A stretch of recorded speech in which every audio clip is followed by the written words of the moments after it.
اگه ورزشکاری، مربی یا قرار مربی بشی، این اصطلاحاتی که میخوام بهت یاد بدم قرار خیلی کمکت کنه، پس سیوش کن که گمش نکنی.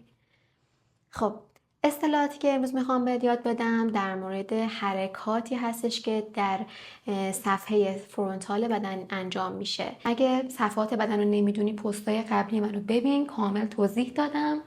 و اینکه گفتم بهت، حالا یه مختصرم بگم، صفحه فرونتال بدن رو به دو نیمکره جلویی و عقبی تقسیم میکنه ولی حرکاتی که توی حوله محور یا در این محور انجام میشه حرکات باز شدن یا بستن یا حرکات جانبی هستش.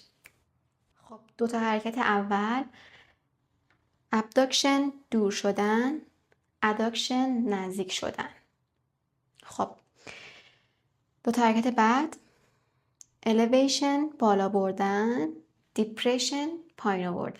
اینا همه تو صفحه فرونتال انجام میشه. خب، دو تا حرکت بعدی، حرکت 5 و 6، روتیشن های سرشانه هست، upward rotation، downward rotation.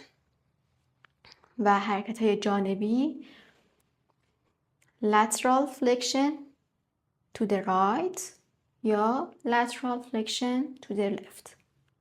و دو تا حرکت آخر ما هم اینورشن و اورشن مچ پا هستش که همه این حرکاتی که بهت گفتم در صفحه فرونتال انجام میشن.